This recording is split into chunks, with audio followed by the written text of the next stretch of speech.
लेखक राजकुमार श्रेष्ठजी, यहाँ उपस्थित सम्पूर्ण सज्जनले, म राजकुमारलाई धेरै पहिलेदेखि चिन्दैछु। म ग्रामीणसँग लामो समयसम्म 28 वर्षसम्म स्कुलमा पढाएको, त्यही स्कुलमा बसेर पढाएको। पहिलेदेखि नै राजकुमारले जागिरमा जाँदै राजकुमार हुँदै गर्दा चिनेको चाहिँ कमली मात्र। कमली चाहिँ मसँगै एनजिओसँग सम्बन्धित थियो अनि कमली मार्फत चाहिँ राजकुमारले चिनेको।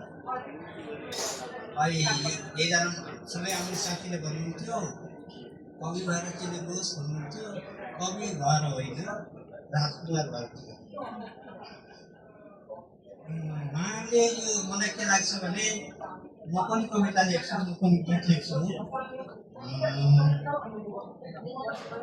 एउटा संस्था हुनु अनि अश्विन सरले चाहिँ यहाँबाट प्रकाशित गर्नु यो किताब संस्थाले चाहिँ जागिर खानुहुन्छ, सँगसँगै सिर्जना पनि गर्नुहुन्छ। त्यो चाहिँ धेरै राम्रो। सिर्जना पनि जागिर पनि, त्यो मान्छे चाहिँ असल हुन्छ। मलाई लाग्छ एउटा सर्जक सिर्जनाकर्ता चाहिँ त्यो जागिर खाँदा त्यसले चाहिँ सायदमा कमै भूल गर्छ। त्यस कारण उहाँ एउटा हाम्रो देशको असल नागरिक पनि हुनुहुन्छ। यो किताबमा चाहिँ मैले सर्जकको अहिले मात्रै त्यहाँ बानी छोड गर्नु पाएको छैन। के छ भने हाम्रो गाउँ छ। अब हामीले पहिलेको कविताहरू पढ्यो भने सिद्धिचरणको कविता उपर प्रसङ्ग आयो। सिद्धिचरणको कविता सिद्धिचरण भन्ने बित्तिकै उपर ढुङ्गा भन्ने गुम्बा हामीलाई आउँछ। सरकार पाउने गुम्बा आउँदैन। हामी महाकविको कविता भन्ने बित्तिकै मुनामदन गुम्बा आउँछ। त्यो मुनामदनमा गाउँ छ, लासा छ, त्यो पकेरो छ, त्यो गाउँ आउँछ। हाम्रो देश भनेको गाउँ हो। हामीले काठमाडौँ बसेर हामी चुनावको पिरियडमा छौँ सबै। यहाँ निश्चय पनि सक्दैनौँ। यहाँ आएपछि बुझिन्छ। यो प्रकारले हामी आएपछि सक्दैनौँ। आफ्नो काठमाडौँ पर्ने गाउँ होइन। हाम्रा गाउँहरू मलाई सिद्धिचरण श्रेष्ठले जयगुण भन्नुहुन्थ्यो। मैले यसपल्ट चाहिँ फलानु क्षेत्रीको राखेँ कमिटी भन्नाले कहिले सबभन्दा ठुलो भूल गरिस्।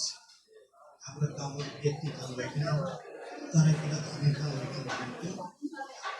र राजकुमारका कवितामा चाहिँ गाउँका गुम्बहरू छन्, गाउँका शब्दहरू छन्, गाउँका चाहिँ सिर्जनाहरू छन्। ती चाहिँ उहाँ कवि मार्फत ती चाहिँ अभिव्यक्त गर्दछ। बडो सुन्दर। अनि कवितामा आधुनिकता पनि छ।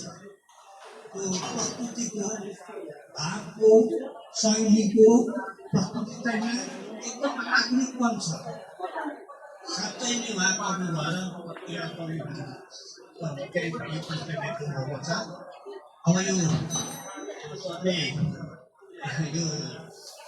गीत भन्ने जीवन नै एउटा गीत हो। हाम्रो हामी नै गीत हो। ईश्वरका गीतहरू हामी प्रत्येक मान्छेहरू ईश्वरका गीतहरू हुन्। अब हाम्रो बेग्लै बेग्लै परिभाषा छन्। राजकुमारले भन्नुभयो किनारा।